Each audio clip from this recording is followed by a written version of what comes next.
नमस्कार विद्यार्थी मित्रांनो, स्वागत आहे आपलं आजच्या व्हिडिओ लेक्चरमध्ये. मी कापसे गुरुजी आपलं सहर्ष स्वागत करतो. आपण बघत होतो संगत कोन म्हणजे काय, त्यामध्ये कोणकोणते कोन असतात, दोन समांतर दोन रेषेला एखादी रेषा छेदल्यानंतर का होणारे जे किती प्रकारचे कोन आहेत ते बघत होतो. त्यामध्ये आपण संगत कोन बघितले आहेत, त्यानंतरचे आंतरकोन आपण बघितले आहेत आणि त्यानंतर आपण दोन प्रकारचे अजून कोन पाहिले, ते म्हणजे व्युत्क्रम कोन. त्यामध्ये दोन प्रकार, बाह्य व्युत्क्रम कोन आणि एक असतो तो आंतरव्युत्क्रम कोन. याविषयी आपण सविस्तर माहिती बघितली होती. आता आपल्याला बघायचं आहे की जर ह्या दोन रेषा काय असतील, समांतर असतील, म्हणजे दोन रेषा जर समांतर असतील तर या कोनाचे काय गुणधर्म कसे असतात, सारखे असतात का बदलतात, किंवा काय बदल होतो यामध्ये प्रामुख्याने, तो आपल्याला बघायचा आहे. आणि त्यानंतर यावर आधारित जे सराव संच आहेत त्यामधली आपण काही महत्वाचे गणिते बघणार आहोत. तर बघा मित्रांनो, समांतर रेषा बघत असताना आणि त्यामुळे होणारे जे कोन आहेत, दोन समांतर रेषा आणि एका छेदिकेमुळे तयार होणारे जे कोन आहेत त्याचे गुणधर्म आपण बघत आहोत. तर हे गुणधर्म बघत असताना मी अशा प्रकारची एक आकृती तुमच्या समोर काढलेली आहे, ज्यामध्ये दोन रेषा, रेषा यम आणि रेषा यन, या दोन समांतर रेषा आहेत, ज्या की आपल्याला इथे दिलेल्या आहेत. म्हणजे रेषा यम ही समांतर आहे रेषा यन ला, म्हणजे किंवा आपल्याला असे लिहिता येईल की रेषा यम ही समांतर आहे. आता हे समांतरतेचं चिन्ह झालं. समांतर कशाला आहे तर रेषा यन ला. त्यानंतर आपल्याला काय म्हणता येईल की रेषा यल ही काय तर यम व यन ची काय तर छेदिका आहे. आता इथे आपल्याला यांचे जर गुणधर्म बघायचे जर झाले तर सर्वात अगोदर आपल्याला पाहावं लागतात ते म्हणजे संगत कोन. आता इथे संगत कोन कोणते तयार व्हायले ते आपण अगोदर बघूया. तर आपल्याला माहिती आहे की एका छेदिकेमुळे, म्हणजे दोन रेषेवरती जर एक छेदिका जर काय असेल, छेदत असेल अशा प्रकारे, तर आपल्याला एकंदरीत किती कोन तयार होतात किंवा कशा प्रकारचे कोन तयार होतात, किंवा समांतर रेषेमुळे जे कोन तयार होतात संगत कोन, ते संगत कोनाचे गुणधर्म काय बघा. बघा, ह्या दोन समांतर रेषा काय काढलेल्या आहेत यम आणि यन, त्याला छेदिका यल काढली, तर इथे होणारा हा एक कोन संगत असेल, याच्यासोबत कोणता असेल, हा असेल. म्हणजे जे बी ए आणि बी क्यू पी. पहिला आहे जे बी ए, जे बी ए, आणि दुसरा आहे बी क्यू पी, बी क्यू पी. आता संगत कोन केव्हा हे एकरूप असतील, तर हे दोन्ही एकरूप असतील. परंतु हे केव्हा एकरूप असतील, जेव्हा ह्या दोन रेषा काय असतील समांतर. म्हणजे हा जर 80 अंशाचा असेल, किंवा हा तुम्हाला आता विशाल कोन दिसतोय तर आपण याला 120 मानूयात. हा जर 120 अंशाचा असेल तर हा पण किती असेल, 120 अंशाचा. आता त्याच्यानंतर बघा, हे झाले संगत कोनाच्या बाबतीत. मग आता इतर कोणकोणते कोन आहेत, तर संगत कोनाच्या जोड्या जेवढ्या काही आहेत, दोन रेषा समांतर असते. आपण याच्या अगोदर पाहिलं की संगत कोनाच्या जोड्या कशा ओळखायच्या, यासाठी तुम्ही अगोदरचा व्हिडिओ पाहू शकता. तर यामध्ये यल, रेषा यल वरती जे आहेत, जे बी ए सोबत आलं तुमचा बी क्यू पी, त्यानंतर A B Q, cone A B Q याच्या सोबत जो येणारा कोन आहे या ए बी क्यू सोबत, तर हा पी क्यू के, म्हणजे या कोनासोबत हा कोन येत आहे, ए बी क्यू सोबत पी क्यू के.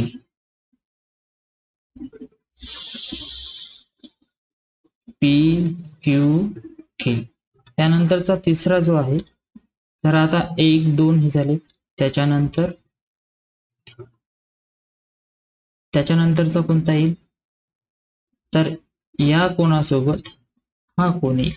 म्हणजे जे बी सी सोबत,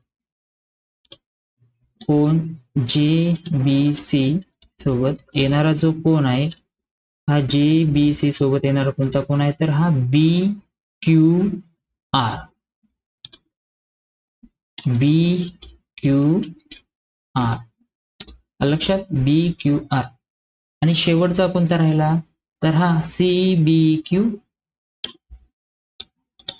कोण सी बी क्यू व दुसरा कोणता कोण आहे तर सी बी क्यू सोबत आर क्यू के आर क्यू के. लक्षात आलं मित्रांनो. हे जे तुम्हाला इथं चिन्ह दिसते अशा प्रकारचं तर हे एकरूपतेचं चिन्ह आहे. याला आपण एकरूप आहेत असं म्हणता येईल. यानंतर आपल्याला संगत कोण आपण पाहिले की संगत कोण काय असतात तर एकरूप असतात दोन समांतर रेषा असल्या तर. यानंतर आपल्याला बघायचंय की संगत कोण झाल्यानंतर आंतरकोण जे असतात. आता इथे आंतरकोण कोणते येतील तर बघा आंतरकोण मी सांगतो तुम्हाला 1 2 म्हणजे ए बी क्यू याच्यासोबत आंतरकोण कोणतं येईल तर बी क्यू पी. आंतरकोणाचं जर आपल्याला बघायचं झालं बघा आंतरकोणाच्या जोड्या जर म्हटल्या तर A B Q A B Q आणि दुसरा कोणता येईल ए बी क्यू सोबत तर पी क्यू बी पी क्यू बी. आता लक्षात घ्या जेव्हा दोन समांतर रेषा असते एक छेदिका असते तेव्हा त्यामधले जे आंतरकोण असतात हे एकमेकाचे पूरक कोण आणि पूरक कोण म्हणजेच काय तर ज्यांची दोघांची बेरीज हे किती येत असेल 180 अंश येत असेल. म्हणजे ए बी क्यू आणि पी क्यू बी यांचं माप किती येईल 180 अंश येईल. यानंतरचा जे दुसरी जोडी आहे ती आहे कोणती तर सी बी क्यू सोबत येणारा B Q R C B Q C B Q आणि याच्यासोबत बेरीज कोणाची होईल तर या सी बी क्यू सोबत होईल बी क्यू आर ची कोण बी क्यू आर आणि याची पण बेरीज किती येईल तर 180. तर आपल्याला कळालं की आंतरकोणाची जी बेरीज असते समांतर रेषेमधले जे आंतरकोणाची बेरीज असते ही किती असते तर 180 अंश म्हणजे ते एकमेकाचे काय असतात तर पूरक कोण असतात. तर पूरक कोण म्हणजे ज्या दोन कोणाची बेरीज 180 अंश येते अशी. आता त्यानंतर बघा आपण आंतरयुत्क्रम कोण आणि बाह्ययुत्क्रम कोण बघितले होते. आंतरयुत्क्रम आणि बाह्ययुत्क्रम कोण बघितले होते आपण इथे. तर आंतरयुत्क्रम कोणामध्ये आपल्याला 2 जोड्या मिळतात आणि बाह्ययुत्क्रम कोणामध्ये पण आपल्याला 2 जोड्या मिळतात. तर त्याबद्दल आपण इथे सविस्तर पाहू माहिती. तर आता सुरुवातीला आपण इथे बघूयात आंतरयुत्क्रम कोण. तर आंतरयुत्क्रम कोण कोणते येतात तर इथे या पहिल्या सोबत हा जो दुसरा कोण दिसतोय म्हणजे ए बी क्यू सोबत बी क्यू आर हा काय झाला आंतरयुत्क्रम कोणाची पहिली जोडी. आणि जेव्हा ह्या दोन रेषा समांतर असतील आणि एक छेदिका असेल तेव्हा आंतरयुत्क्रम कोण पण काय असतात तर संगत कोणाप्रमाणे एकरूप असतात. मग आता इथे बघा की ए बी क्यू कोण ए बी क्यू हा एकरूप असेल कोणत्या कोणासोबत तर ए बी क्यू हा बी क्यू आर सोबत कोण बी क्यू आर सोबत काय आला तर एकरूप आला. आता यानंतर एक जोडी झाली त्याच्यानंतर हा जो तिसरा कोण आहे या चौथ्या कोणासोबत एकरूप होईल म्हणजे सी बी क्यू हा बी क्यू पी कोण सी बी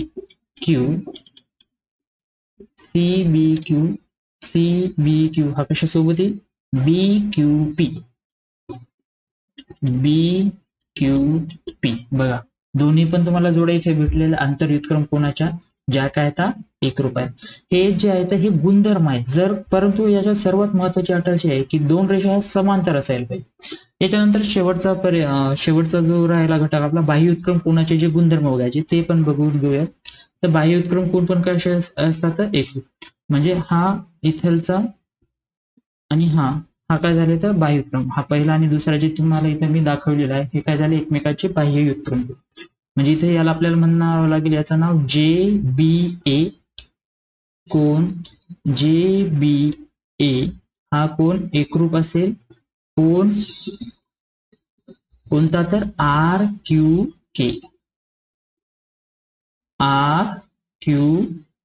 बघा हे पण काय झाले दोन्ही एकरूप. आणि आता शेवटची जोडी यामधली म्हणजे याला मी 3 नंबर देतो आणि याला 4 म्हणजे तुम्हाला समजायला सोपं जाईल. म्हणजेच याचं नाव काय तर तिसऱ्या कोणाचं JBC. कोणता कोण तर JBC. आणि याच्यासोबत येणारा एकरूप कोण कोणता आहे तर याच्यासोबत येणारा चौथा म्हणजेच PQK.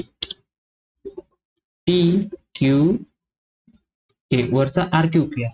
म्हणजे अशा प्रकारे आपल्याला लक्षात येते की आंतरकोणाची जी बेरीज असते ती 180 अंश असते तेव्हा जेव्हा दोन रेषा समांतर असतील. त्यानंतर आंतरयुत्क्रम कोण एकरूप असतात, बाह्युत्क्रम कोण एकरूप असतात आणि जे संगत कोण असतात ते पण एकरूप. आणि हे काय तर एकरूपतेचं चिन्ह आहेत आणि हे सगळे एकरूप असतात.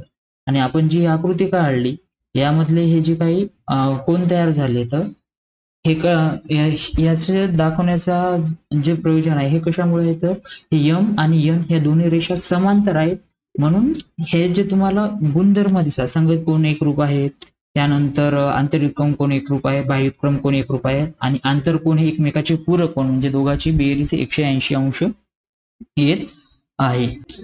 आपण सराव संच 2.2 बघण्या अगोदर महत्वाचं जे आहे इथे काही 3 पॉईंट आपल्याला महत्वाचे दिलेले आहेत ते बघून घेऊया. की संगत कोणाच्या जोडील कोण एकरूप असतात तेव्हा समांतर रेषेने एका छेदिकेने छेदल्यावर होणारे जे कोण आहेत त्याविषयी आपण माहिती बघत आहे. त्यामध्ये संगत कोणाच्या जोडीतील जे कोण असतात ते एकरूप असतात आणि युत्क्रम कोणाच्या जोडीतील कोण एकरूप असतात. संगत आणि युत्क्रम म्हणजे आंतर कोणाच्या प्रत्येक जोडीत कोणाचे एकमेकाचे परस्पर कोण जे असतात ते पूरक कोण असतात हे आपल्याला इथं माहिती दिली. चला तर आपण आता सराव संच 2.2 यामधली काही जी महत्वाची गणित आहेत त्याविषयी आपण सविस्तर चर्चा करूया. यासाठी बघा पहिला आपल्याला प्रश्न दिलेला आहे आणि यामध्ये आपल्याला पर्याय दिलेले आहेत आणि पर्याय कसे येतात तर त्याविषयी पण आपण इथे सविस्तर माहिती बघणार आहोत. तर पहिला प्रश्न आहे की शेजारील आकृतीत जर रेषा यम आणि यन ह्या काय असतात इथेच काय दिलं समांतरतेचं चिन्ह दिलं आणि रेषा P ही त्यांची छेदिका यम आणि यन ह्या काय झाल्या दोन, ह्या दोन झाल्या आता समांतर रेषा आणि वरची ही जी P रेषा दिसते तुम्हाला ही यांची छेदिका आहे. त्यामुळे हे जे होणारे कोण आहेत 3x आणि x यामध्ये काय असेल तर आपल्याला माहिती आहे की इथे हा 3x हा जो 3x दिसते आणि हा जो x आहे या दोघांची बेरीज होईल परंतु याचं माप किती 180 कारण हे काय झाले तर आंतरकोन हे झाले तर आंतरकोन झाले आणि आंतरकोन झाल्यानंतर आपल्याला माहिती आहे हे एकमेकाचे पूरक कोण बनले, एकमेकाचे पूरक कोण झाले तर आणि एकमेकाचे पूरक कोण झाल्यामुळे आपल्याला काय म्हणावं लागेल याला आता बघा इथे काय सांगितलेलं आहे आपल्याला की 3x अधिक x तर यांचं माप हे 180. याच्या मागचं कारण काय तर पूरक कोणाची जोडी येते एकमेकाचे पूरक कोण असल्यामुळे आणि पूरक कोण का तर हे काय तर आंतरकोन येत आंतर कोणाची जोडी आहे. आंतरकोणाची जोडी असून ज्या दोन रेषा आहेत कोणती यम आणि यन हे काय तर यम हे पॅरलल यन ला आहे आणि याची जी छेदिका आहे तर ही छेदिका P आहे. छेदिका कोणती P. मग आता इथे आपल्याला असं इक्वेशन तयार होईल तर 3x आणि x म्हणजे किती होईल 4x बरोबर 180 आणि x हा इकडे भागाकारात गेल्यानंतर काय येते बघा 180 भागिले 4 तर x बरोबर 4 चूक 16 उरले 2 म्हणजे झाले 20 आणि 4 पंच 20 म्हणजे 45 अंशाचं काय असेल x ची किंमत असेल. परंतु आपल्याला याचं म्हणजे x चीच किंमत काढायची तर x ची किंमत ही किती आली आपल्याकडे 45 अंश. कशी आलीत बघा म्हणजे या दोन कोणाची काय केली बेरीज काय केली बघा सुरुवातीपासून सांगतो यम आणि यन दोन समांतर हे जे यम आणि यन आहे ह्या दोन समांतर रेषा झाल्या P ही छेदिका झाली आणि आंतरकोणाचे गुणधर्म आपल्याला माहिती आहे जर दोन रेषा समांतर असतील तर त्यामध्ये जे होणारे जे अंतरकोण असतात ते एकमेकाचे काय असतात तर पूरक कोण असतात. काय असतात पूरक कोण असतात आणि पूरक कोण असल्यामुळे त्यांची बेरीज 180 अंश येईल म्हणजेच इथलचा 3x अधिक x या दोन दोघांची बेरीज केल्यानंतर 180 आलं. त्याच्यानंतर 3x अधिक x ही जी डावी बाजू आहे 3x अधिक x तर याचं उत्तर आलं आपल्याकडे 4x आणि इकडे 180 आणि x इकडे हे जे 4 आहेत इकडं आल्यानंतर काय होतील भागाकाराच्या रूपात म्हणजे छेदात आणि यांचा जर भाग दिला तर आपल्याकडे 45 उत्तर असेल. x ची किंमत जी आहे आपल्याकडे 45. आता यानंतर बघा, जे दुसरा आहे प्रश्न क्रमांक 2, शेजारील आकृतीत जर रेषा ए आणि बी हे काय सांगितले, आता समांतर रेषा आहेत आणि एल ही त्यांची छेदिका आहे. म्हणजे ए आणि बी हे झाले इथे समांतर. आता बघा, तुमच्या लक्षात येते का बघा, फक्त यांची छेदिका असेल तर x ची किंमत किती, बरोबर. आता इथे हा 4x दिसतोय तुम्हाला, बरोबर. आता हा जर 4x असेल तर याची किंमत पण किती येईल, 4x येईल. काही 4x का, कारण इथे होणारे या कोणाचा हा कोण काय असेल, इथे येणारा संगत कोण असेल. काय असेल, संगत कोण असेल. किंवा याच्या व्यतिरिक्त तुम्ही असे म्हणू शकता की दोन समांतर रेषा असतील आणि संगत कोण आणि एक काय एक संगत कोण आणि एक आंतर कोण, या दोघांची जर बेरीज केली, काय म्हणते मी, संगत कोण आणि आंतर कोण यांची जर बेरीज केली तर ही पण किती येते, 180 अंश येते. याविषयी बघा, आता आपल्याला काय म्हणता येईल इथे,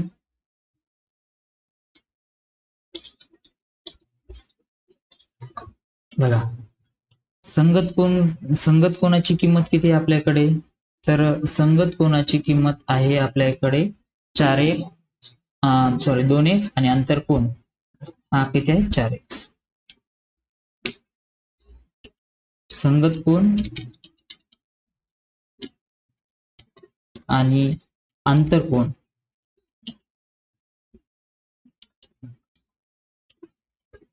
या दोघे जोडीतली जर बेरीज केली आपण तर ही पण किती येते, 180 अंश येते असतो. आणि काय येते याचं कारण मी तुम्हाला सांगितलं की हा 4x असेल तर हा पण 4x येईल, हा 2x असेल तर इथलचा येणारा पण हा 2x असेल. म्हणजे या दोघांची बेरीज केली तर हे पण काय येतं, सरळ रेषेतील कोण, आणि यांची बेरीज केली तरी सरळ रेषेतील कोण येईल. म्हणजे संगत कोण आहे इथे, 2x अधिक याची किंमत आहे आपल्याकडे 4x बरोबर 180 अंश. मग या दोघांची बेरीज केली तर 6x आलं, इकडे 180 अंश, त्यानंतर x बरोबर 180 भागिले हे 6 काय येतील इथं छेदामध्ये, आणि भाग कितीचा असेल, 6×18 म्हणजे 30चा भाग बसला. इथे x ची जी किंमत आली तरी किती आली, 30 अंश आली. अशा प्रकारे आपल्याला अशी गणित करता येतील. यानंतरचा जो दुसरा प्रश्न आहे हा पण अशाच प्रकारचा आहे. यामध्ये पण काय केलंय, इथे आता x आणि y ची मापे काढायला सांगितली. तर लक्षात घ्या, इथे पी क्यू समांतर आहे, P ला Q समांतर आहे आणि T ला S समांतर आहे, बरोबर.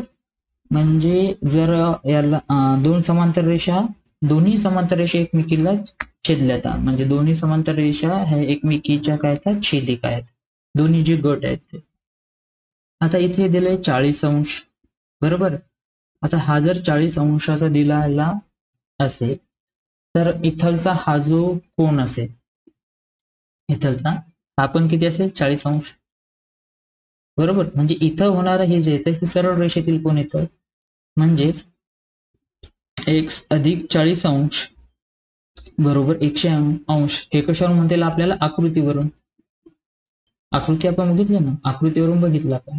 मग x अधिक 40 बरोबर 180 येईल, तर x ची जी किंमत येईल ही 180, हे 40 इकडे वजा होते, 180 वजा 40 म्हणजेच 140 अंश. ही कशाची येईल, या x ची किंमत भेटेल, अँगल x. मग y ची जर काढायची झाली तर y ची काय करावं लागेल, तर जेव्हा आपण अशा प्रकारे x ची किंमत जर काढली तर ती येईल आपल्याकडे 140. ही किती येईल तर 140 अंश येईल. मग आता y ची काढता वेळेस आपल्याला काय करावं लागेल, तर बघा ही एक मिनिट सॉरी, T आणि S ह्या दोन समांतर रेषा येतात. Extremely sorry for that. इथे काय सांगितलं आपण, ही 40 आली, ही 40 आली, म्हणजे x ची किंमत किती भेटली आपल्याला, 140. इथपर्यंत बरोबर वापर. त्यानंतर इथे दिलेला आहे किती दिलेला, हा अँगल 70 दिलेला. आता हा अँगल 70 दिला, त्याच्या मागचं पण काही कारण असेल.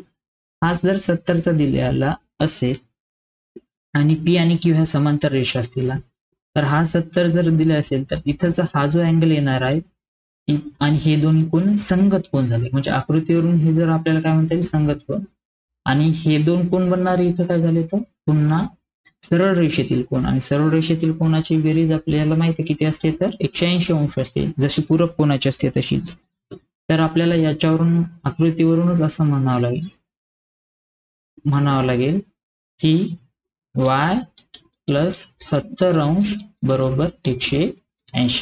हे कशावरून म्हणावं लागेल पुन्हा आकृतीवरून. इथे का तर हा 70 अंशाचा आला, हा 70 अंशाचा आला, बरोबर, हे दोन्ही 70 अंशाचे आलेत, हा आणि हा, म्हणजे हे झाले दोन सरळ कोन, आणि त्याच्यामुळे y बरोबर हे 70 इकडे आल्यावर काय येतील वजा 180 वजा 70 अंश, आणि याला सोडवल्यानंतर आपल्याकडे काय की y ची जी किंमत आहे, ही जी y ची किंमत आहे किती येईल आपल्याकडे 180 वजा 70 म्हणजे 110 अंश. तर आपल्याला दोन्ही किमती भेटल्यात, x ची 140 आणि y ची 110 अंश. यानंतरचा जो तिसरा प्रश्न आहे तो पण आपण इथे बघूया. तर तिसऱ्या प्रश्नामध्ये आता दोन्ही रेषा समांतर दिलेल्या आहेत, पी क्यू आणि रेषा एम एन, आणि एबीसी चे माप काढायचे. आता बघा इथलचा हा 80चा आणि हे अँगल ए काढला, हे एकमेकाचे काय तर पूरक कोण सॉरी आंतर कोणाची जोडी बनेल, कारण पी आणि क्यू काय तिथं समांतर रेषा आहेत, म्हणजे यांचं माप 180, म्हणजे अँगल ए हा 180 वजा 80, तर अँगल ए आला आपल्याकडे 100 अंश. पहिलं उत्तर भेटलं आपल्याला. त्याच्यानंतर बी जर पाहिला तर आता हा ए झाल्यानंतर इथलचा कोण काय येईल, इथलचा कोण झाला हा ए आणि हा बी, लक्षात असू द्या ए इथे संगत कोण, ए चा संगत कोण कोणता येईल इथं ए, का कारण एल आणि एम इथे पण हे पण काय येतं समांतर रेषा येतात, आणि इथे क्यू छेदिका बनेल इथे, म्हणजे इथलचा हा ए आणि हा ए काय झाले तर संगत कोण झाले. संगत कोण झाल्यामुळे इथं जर ए येत असेल तर ए अधिक बी पूरक कोण, बरोबर. ए ची किंमत किती 100, म्हणजे 100 अधिक अँगल बी बरोबर 180 अंश, आणि अँगल बी बरोबर पुन्हा किती आला 80 अंश, कारण 180 वजा 100, 180 वजा 100 आला. त्याच्यानंतरचा सी. आता बी आणि सी काय दिसतात तुम्हाला, सरळ सरळ संगत कोण, म्हणजे याच्यात काय डोकं लावायसारखं काय नाही, कारण अँगल बी आणि अँगल सी हे काय तर एकरूप, याच्यावरून हे बी ची किंमत जर 80 येत असेल तर अँगल सी ची पण किती 80 अंश.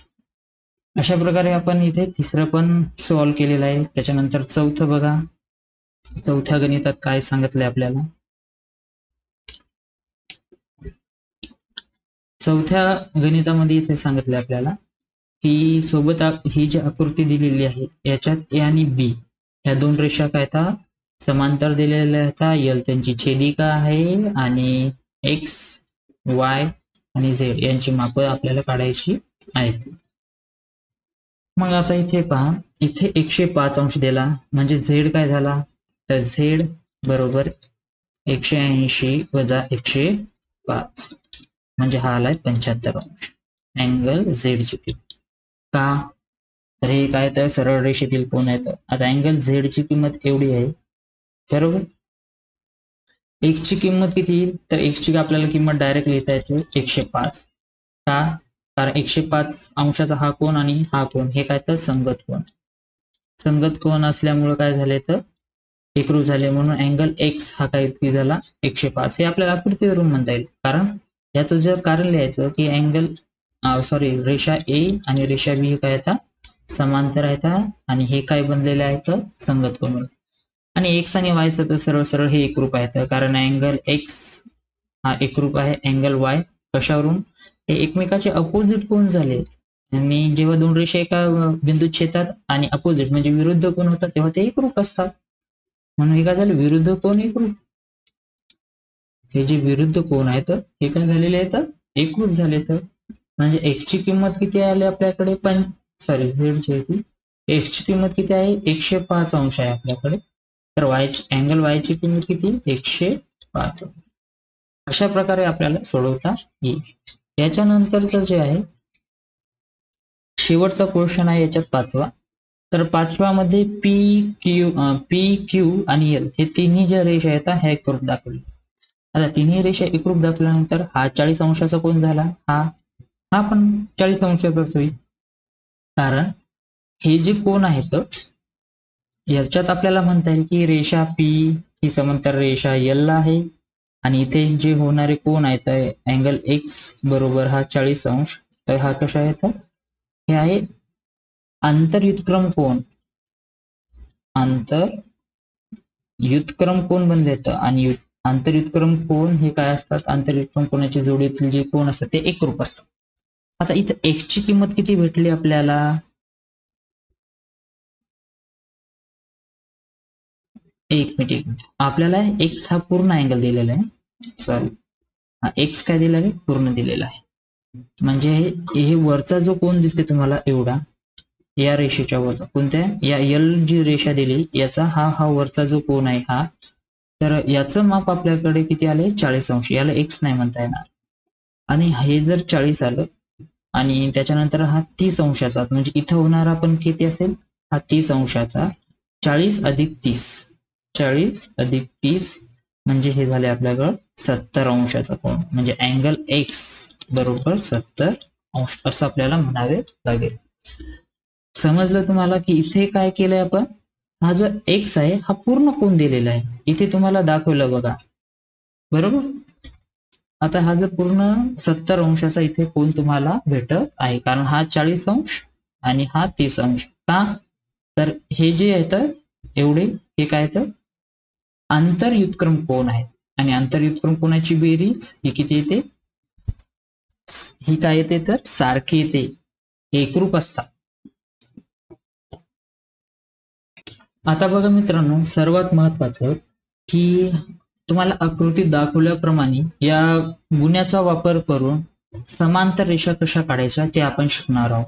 यासाठी आपण रचना वगैरे न पाहता सराव संचामधले काही गणितच घेणार आहोत.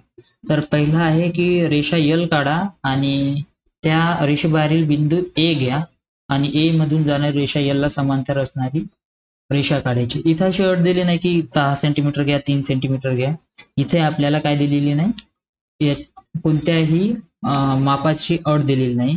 तर सर्वात अगोदर आपण काय करूया, तिथे आपल्या जे गुणे आहेत हे दोन्ही गुन्ह्या घेऊया आणि गुन्ह्या घेतल्यानंतर याला काय करायचंय, आपण एक रेष मारून घेऊया, बरोबर. आता याला मांडायचं कसं बघा, दोघातलाही सरळ मांडायचंय. सरळ म्हटल्यापेक्षा काय एकमेकाच्या अपोजिट, तेव्हा काय दिले, सारखे येतील. अशा प्रकारचे काय होतील, तुमचे कोन तयार होतील. मग आपल्याला काय सांगितलं की सुरुवातीला एक रेष मारायची. तर आपण सगळ्यात अगोदर काय करूयात, एक रेष मारून घेऊयात.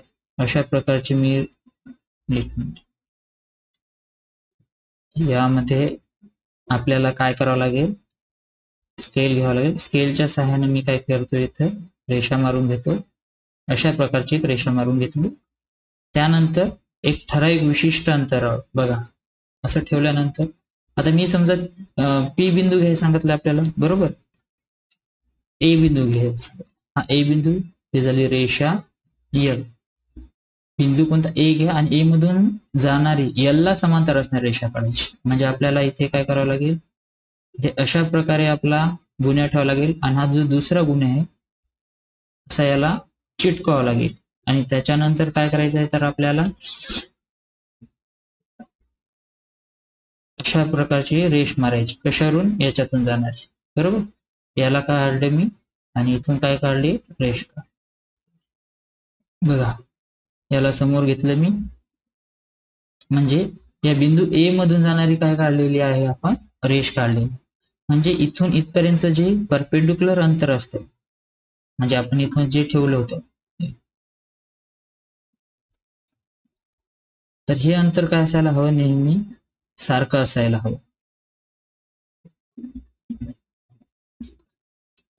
हे काय झालं, यात लंबवत अंतर हे नेहमी काय असेल सारखं. अशा प्रकारे आपण काय काढू शकतो, समांतर रेषा काढू शकता. यल काढल्या, ए मधून जाणारी रेषा, म्हणजे या रेषेला नाव दिले नाही त्याने, परंतु ही रेषा आपण इथे काढली. ही रेषा यल आहे आणि रेषे यल ला समांतर असणारी ए या बिंदूतून जाणारी आपण काय काढली, रेषा काढलेली आहे. त्याच्यानंतरच आहे याच्या सारखाच रेषे बाहेरील बिंदूतून टी बिंदू घ्या आणि टी बिंदूतून जाणारी रेषेला समांतर रेषा काढा. म्हणजे पहिला जो प्रश्न आहे अशा प्रकारे हा दुसरा दिलेला आहे, हा तुम्ही घरी करू शकता. त्यानंतर तिसरा जो आहे रेषा यम आणि त्याला रेषेला 4 सेंटीमीटर अंतरावर असणारी समांतर रेषा यन काढायची. कोणती, यन. मग सुरुवातीला आपल्याला काय करावं लागेल, अगोदर एक रेषा काढून घेतली जिचं नाव काय घ्यायचं आपल्याला, रेषा यम. म्हणून याचं रेषा यम असं नाव घेतलं मी. रेषा यम घेतल्यानंतर काय करायचंय, 4 सेंटीमीटर अंतरावर घ्यायचंय आणि रेषा यन काढायची. मग याच्यासाठी आपल्याला काय लागेल, तर याच्यासाठी आपल्याला लागतील, याच्यासाठी आपल्याला काय घेतले तर दोन्ही गुन्ह्या घेतले. तर त्यानंतर या रेषेवर काय करायचं, समांतर असं ठेवायचं. त्यानंतर याला व्यवस्थित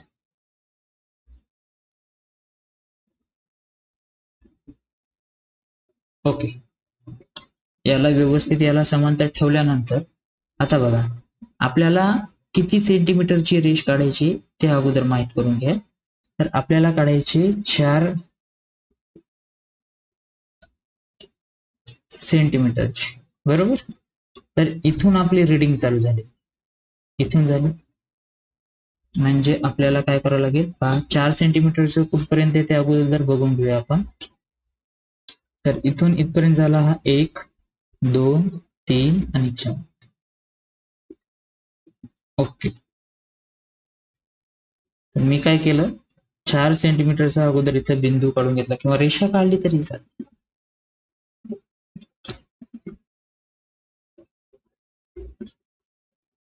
आता माझे इथं आकृती जर मी इथून अशी सरळ रेषा जर काढली तर चुकेल. याच्या मागचं कारण काय, कारण इथे हा काय झालंय, छोटासा गॅप इथं क्रिएट व्हायला, इथं तयार व्हायला.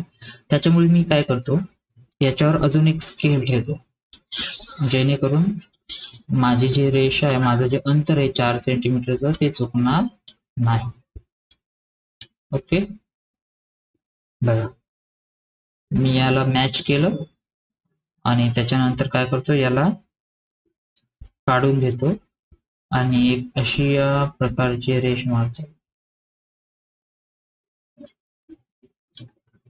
बघा तुम्हाला काय करायचंय, तर बरोबर इतके घ्यायचे, कारण गुन्ह्यावरती तुमच्या व्यवस्थित आहे. आता हे जे अंतर आहे हे किती आहे, तर 4 सेंटीमीटर. बघा म्हणजे इथून जे हे अंतर दिसते तुम्हाला,